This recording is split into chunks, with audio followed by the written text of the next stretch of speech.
So today we're gonna change the timing belt and the water pump on this 1.2 8-valve Opel engine. And the first step is to remove, as I already did, the air filter. So we have some space here, and the tire to be able to access those points. Now we're gonna continue trying to open that bolt, which connects to the battery. Also loosen this one a bit, because when we want to put it on, we need to tension it anyway again. So with this thing removed, there was an 18 socket. With this one, we can see 1, 2, there's a tie wrap there, and a third bolt. 1, 2, 3. We can loosen all 3 of them. It's 10, 13, 10, and someone placed a tie wrap there. So we remove the timing cover, and we can see here a marking on the plastic and the arrow, meaning the crankshaft is in the right position. And in addition, here we can see the camshaft is in the right position. Always before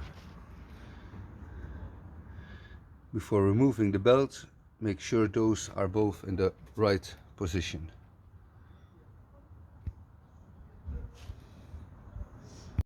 So holding it in position like this, and then with the air gun or this one, you can take it off and it stays in position. So we removed all the plastic. Some annoying bolts was right here. We couldn't reach it very well, also not from the bottom. But everything's gone. The plastic, this pulley is removed. So here we see the water pump. This is our water pump.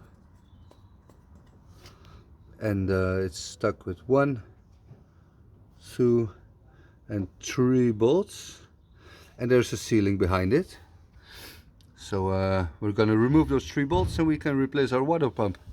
But before we do that, we want to get rid of most of the water, and we're going to let it out through the sensor in the bottom. It's one of the lowest points, and I've placed a bucket of water. Hopefully most will go into the buckets. Yeah.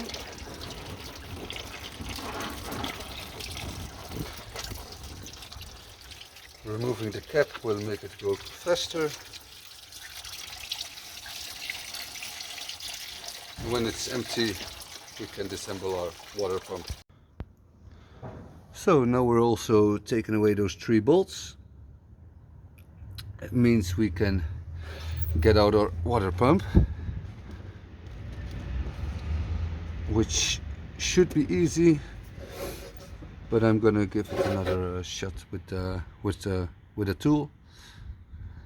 So come back to you when it's loose.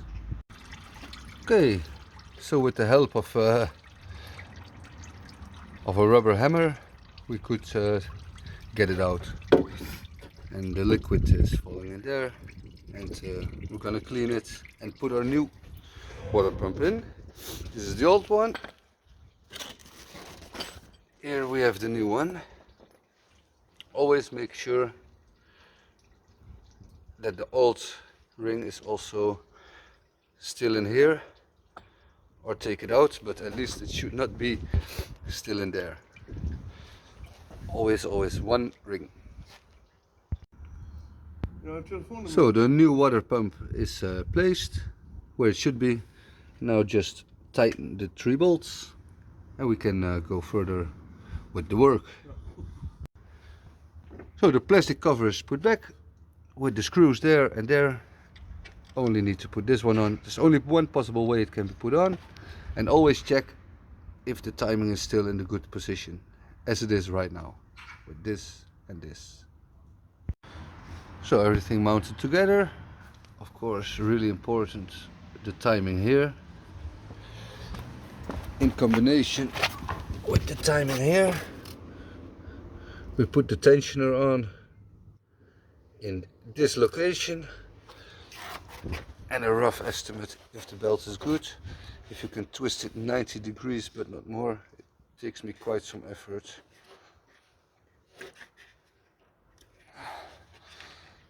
But I am able to do that. It should be good. So with all the cover back on there, we can mount back the last part. It's this one. We can see the shape here, and we can see the shape here. And when you hold it, you can also wait without the belt. Like this, you can feel it's in the place, and that's how it should be. And the last part, just mounting back the air filter as so, and mounting back the wheel. That's a replacement of the water pump in the Opel Corsa.